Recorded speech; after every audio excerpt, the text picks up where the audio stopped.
गुरुर्ब्रह्मा गुरुर्विष्णू गुरुर्देवो महेश्वरा गुरु साक्षात परब्रह्म तस्मै श्री गुरुवे नमः।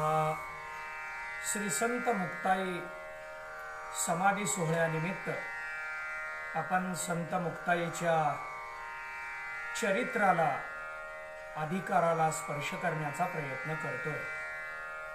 एकनाथ महाराजांनी मुक्ताईचं चिंतन मांडत असताना, अधिकार मांडत असताना सुंदर असा विचार मांडलेला आहे। मुक्तपणे मुक्त, श्रेष्ठपणे श्रेष्ठ। यामध्ये मुक्त कोणाला म्हणावं, मुक्तात मुक्त कोण आहे, हा विचार आपण पाहिलेला आहे। मुक्त पुरुषाचा विचार पाहत असताना बद्धतेचं लक्षण आपल्याला पाहावं लागतं की बद्ध कोण आहे, मुक्त कोण आहे, संत कोण आहे, संत लक्षणा काय आहे, मुक्त लक्षणा काय आहे, संत हे मुक्त नाहीत का, असा प्रश्न काही मंडळी मांडतील। आणि त्यामुळेच आपण मुक्त पदाचं चिंतन पाहतोय। संत हे मुक्तच असतात, पण मुक्त संत असतात का, इथं मात्र आपल्याला थोडासा विचार करावा लागतो। कारण मुक्त वेगळा आणि संत वेगळे। मुक्तपणाचं लक्षण पाहत असताना आपल्याला बद्धतेचा विचार करावाच लागतो। मग बद्ध कोणाला म्हणतात? जो बंधनात आहे, जो अज्ञानात आहे, त्याला बद्ध म्हटलं जातं। जो जन्म मरणाच्या फेऱ्यामध्ये गुंतलेला आहे, त्याला बद्ध म्हटलं जातं। जो कर्मामध्ये गुंतलेला आहे, त्याला बद्ध म्हटलं जातं। कारण भगवद्गीतेमध्ये या अनुषंगाने आपल्या समोर चिंतन मांडलेले। कर्मानुबंधेनी मनुष्य लोके, प्रत्येक मनुष्य हा कर्माने बांधलेला। प्रत्येकाच्या पाठीमागं कर्म आहे।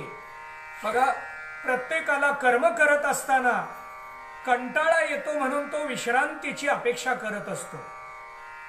कर्म करून करून त्याला कंटाळा आल्यानंतर नोकरीवर असलेली व्यक्ती रजा काढून घरात बसते।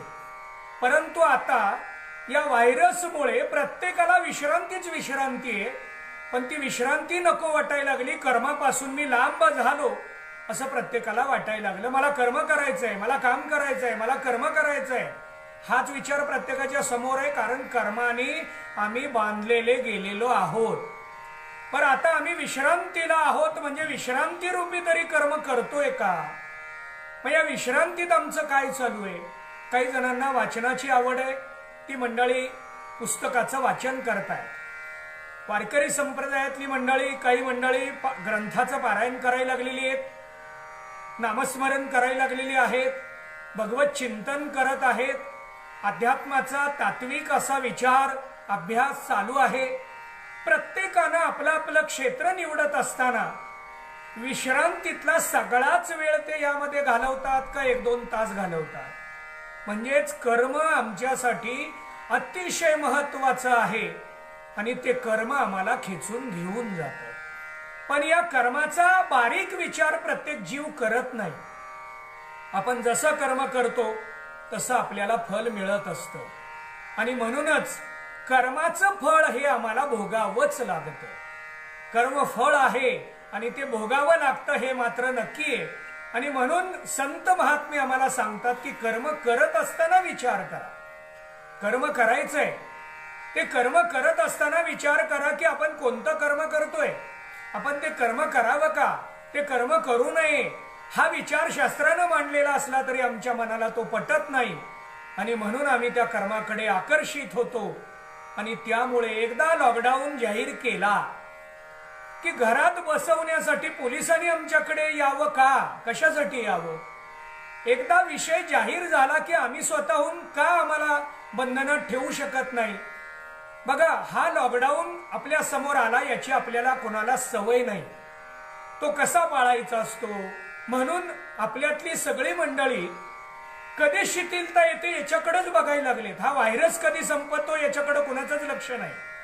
व्हायरस संपला का याचाही विचार नाही। जाऊ दे, आमच्या घरात भाजीपाला नाही, चला निघालो गर्दीमध्ये, आपण बाहेर निघतो, कर्म घेऊन जातो। आताच्या काळामध्ये कर्म कोणतं बाधक आहे हा विचार किती जणांच्या समोर आहे? म्हणजेच आम्ही कर्माने बांधलोय, बद्ध आहे।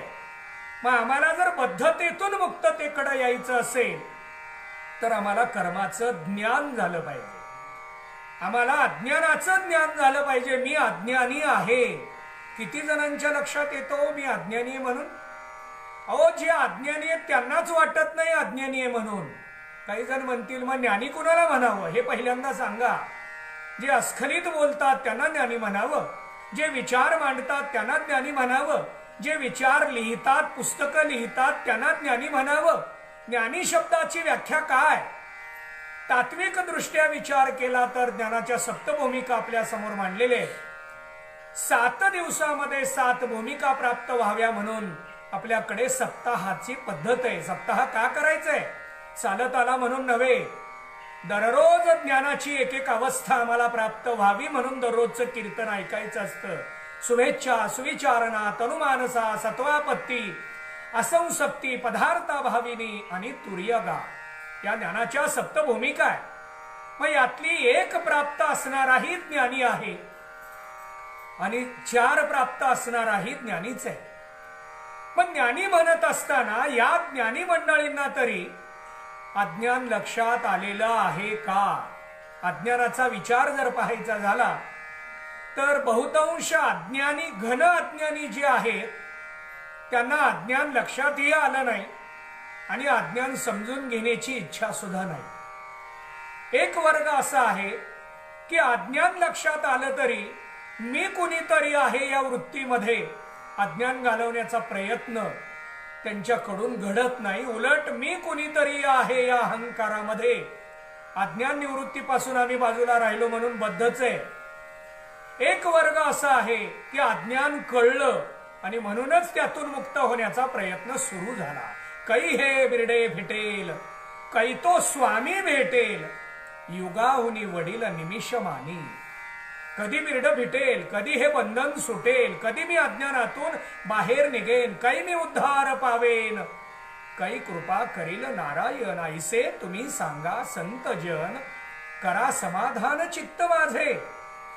बघा, महाराजांनी संतांच्या समोर प्रश्न मांडला, जिज्ञासा प्रकट केली की मला उत्तर द्या, माझं समाधान करा की माझा कधी उद्धार होईल, माझं कधी अज्ञान निवृत्त होईल. काही जण म्हणतील अज्ञान का घालवायचंय? मला माझं कुटुंब बघायचंय, माझी मुलं बाळ, बायको, माझा परिवार यांना बघायचंय. मी यात वेळ घालू का अज्ञान घालवण्यात वेळ घालू? बघा, संध्याकाळच्या वेळेला अचानक लाईट गेली आणि लाईट गेल्यानंतर लगेचच बाकीचे आपण लहान मुलांना म्हणतो कोणी उठू नका, जागेवर बसा. मग आपल्याला जर कोणी सांगितलं नाही तुम्ही परिवार बघा, अंधाराचा विचार तुम्ही करू नका, परिवारच बघा, बायका मुलं वगैरे कुणी बघायची. पण हा परिवार बघत असताना अंधार असेल तर आपण त्यांना व्यवस्थित भौतिक सुख सुद्धा देऊ शकत नाही. त्याचप्रमाणे अज्ञानामध्ये असताना आम्हाला शाश्वत सुख व्यवस्थितरित्या कळत सुद्धा नाही आणि ते प्राप्तही होत नाही, म्हणून अज्ञान घालवायचंय. मग अज्ञान घालवायचंय ज्याला कळलं, जो प्रयत्न करू लागला, शास्त्रामध्ये त्याला साधक म्हणतात. साधक म्हणजे कोण? जो अज्ञान निवृत्तीसाठी प्रयत्न करायला लागला पण तो बद्धच आहे, तो आणखी बंधनात आहे, तो अज्ञानात आहे, तो जन्म मरणात आहे म्हणून बद्ध आहे. पण ज्यानं साधना करून सेवेद्वारे अधिकारातून गुरुकृपा प्राप्त केली त्याचं बंधन नाहीस झालं, तो मुक्त झाला. हा मुक्त पुरुष आहे. पण याला बद्धमुक्त म्हटलं जातं.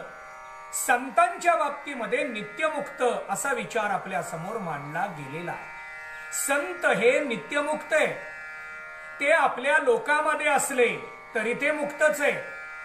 त्यांनी अवतार धारण केला, देहाला आले, इहलोकात आले तरी सुद्धा ते मुक्तच आहे. म्हणून त्यांना नित्यमुक्त म्हटलं जातं. मी एक शंका मांडली होती, ईश्वर सुद्धा देहाला येतो, जन्ममरणात येतो, ईश्वर सुद्धा जाणे येण्यामध्ये आहे, तर मग ईश्वर तुम्ही बद्ध म्हणणार का? ईश्वराचं जर चिंतन केलं तर ईश्वर देहाला येतो. देहाला आले म्हणून ते बद्ध होत नाहीत, उपाधीला आले फक्त. आणि उपाधीत आल्यानंतर उपाधीचं तादात्म्य नाही, उपाधीची आसक्ती नाही. बघा, आमची देहाच्या विषयी आसक्ती मोठी आहे.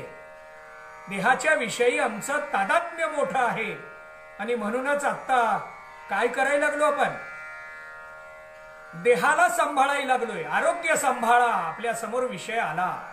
आरोग्य व्यवस्थित ठेवाल तर जीवन व्यवस्थित जगता येईल. देहाचं तादात्म्य आहे आपलं. पण ईश्वराचा विचार केला तर ईश्वराची काळावर, देहावर, उपाधीवर, मायेवर सत्ता असल्यामुळे ईश्वर हा मुक्तच आहे. पण भक्तासाठी मात्र तो बंधन स्वीकारतो. बघा, ईश्वराला काय अशक्य आहे? कृष्ण परमात्मा हा करंगळीवर गोवर्धन उचलतो, पण यशोदा मातेसाठी स्वतःला बांधून घेतो. यशोदा मातेनं कृष्ण परमात्म्याला उकळाला बांधलं म्हणजे बंधनात आहे का नाही? ईश्वर परमात्मा बंधनात आहे. बघा, वसुदेव आणि देवकी मातेनं स्वतःला कारागृहात ठेवून घेतलं. हे दोघही बंधनात आहेत का? आमच्याकडं परमात्मा भेटायला येणार आहे आणि देव भेटायला येणार आहेत म्हणून ते बंधनात आहे. म्हणजे भौतिक बंधनात असले तरी ते मुक्तच आहेत म्हणून देव त्यांच्याकडे आले. काही जण म्हणतील कशावरून? बघा, ज्या वेळेला त्यांना बंधनातून बाहेर यायचंय, कारागृहातनं बाहेर यायचंय, वसुदेवाला कारागृहातनं बाहेर येता आलं का नाही? कृष्ण परमात्म्याला घेतलं, कारागृहातून गोकुळाला आले, कृष्ण परमात्म्याला ठेवलं आणि स्वेच्छेने कारागृहामध्ये गेले, म्हणजेच मुक्त आहे. ज्याला कारागृहातनं स्वतःच्या इच्छेनं येता येत नाही त्याला बद्ध म्हणावं. ज्याला जन्म मरणातून येता जाता स्वतःच्या इच्छेने येता जाता येत नाही त्याला बद्ध म्हणावं. पण उपाधीमध्ये ज्यांचं येणं जाणं स्वेच्छेवर आहे, इच्छेवर आहे, त्यांना मुक्त म्हटलं जातं. आणि अशा सर्व मुक्त ईश्वर असेल किंवा संत असतील, या संतांची सुद्धा श्रेष्ठता कुणाकडे आहे तर ती मुक्ताईकडे आहे. आपण मुक्ताईच्या समाधी सोहळ्यानिमित्त हा विचार पाहतोय. मुक्तपणे मुक्त, श्रेष्ठपणे श्रेष्ठ. मुक्ताई सर्वांमध्ये मुक्त का? काही जण म्हणतील ज्ञानोबा राय जर अवताराला आले तर मुक्ताईने अवताराला येण्याची गरज काय होती? एकाच कामासाठी चौघांनी यायचं असतं का? संत महात्मे अवताराला येऊन काय करतात? जगत कल्याणाचं काम करतात, जगाला मार्ग दाखवतात, जगाला सुखी करण्याचा प्रयत्न करतात. मग हा प्रयत्न एकट्या ज्ञानोबारायांनी करायला पाहिजे होता. चौघांनी यायची काय आवश्यकता? निवृत्तीनाथ आले, ज्ञानदेव आले, सोपानदेव आले, मुक्ताई आल्या. हे चौघाचं काम एकाने का करू नये? एकट्याकडून घडलं नसतं का? शिवाय पसायदानाच्या माध्यमातून ज्ञानोबारायांनी प्रतिज्ञा केलेली आहे, किंबहुना सर्व सुखी पूर्ण होऊन तिही लोकी भजिजो आदी पुरुखी अखंडित. ही ज्ञानोबारायांची व्यापक प्रतिज्ञा आहे. विश्वात्मक जीवाला सुख प्राप्त करून देण्याची प्रतिज्ञा ज्ञानोबारायांनी केली आहे. मग ज्ञानोबाराय जर एकटे प्रतिज्ञा करतात, तसा प्रयत्न करतात, तर चौघांनी अवताराला येण्याची गरज काय? चौघे अवताराला आले त्या मागची धारणा काय? त्याच्या पाठीमागचा विचार काय आहे? मग याचा क्रमाने विचार आपल्याला पाहावा लागतो की ज्ञानोबारायांनी निवृत्तीनाथांना या आपल्या कार्यामध्ये बरोबर घेतलं. कशासाठी घेतलं? ज्ञानोबारायांनी सोपान देवाला आपल्या बरोबर घेतलं. नवे नवे ज्ञानोबारायांनी मुक्ताईना आपल्या बरोबर घेतलं. मुक्ताईना बरोबर घेण्या पाठीमागचा ज्ञानोबारायांचा विचार काय होता? कोणत्या उद्देशाने मुक्ताईला बरोबर घेऊन त्यांनी अवतार धारण केलेला आहे? कारण ज्ञानोबाराय अवताराला आल्यानंतर जगत कल्याणाचं कार्य करण्यासाठी अनेक ग्रंथ ते लिहिणार होते. मग हे जर ग्रंथ लिहिणार होते तर मुक्ताईने पुन्हा येऊन वेगळे ग्रंथ लिहिण्याची, वेगळे अभंग तयार करण्याची काय गरज होती? पण तरी सुद्धा ज्ञानोबारायांनी चौघांचं मिळून एकत्रितपणे अवताराचं नियोजन केलं. अवताराला जन्माला येण्या अगोदर या चौघांचं ठरलं की आपल्याला कधी अवताराला जायचंय, कोणाच्या पोटी अवताराला जायचंय, नवे नवे अवताराला गेल्यानंतर कुणी काय करायचंय हे ठरवलेलं होतं. आणि म्हणूनच या चौघांमध्ये मुक्ताईला का निवडलं गेलं हा महत्वाचा मुद्दा आहे. आणि तोच धागा स्वीकारून एकनाथ महाराजांनी आपल्या समोर चिंतन मांडलेलं आहे की मुक्ताईला का स्वीकारलं तर त्या सर्व मुक्तांमध्ये मुक्त आहेत आणि म्हणूनच मुक्ताईची निवड केली, याचा विचार आपल्याला आणखी पाहायचा आहे.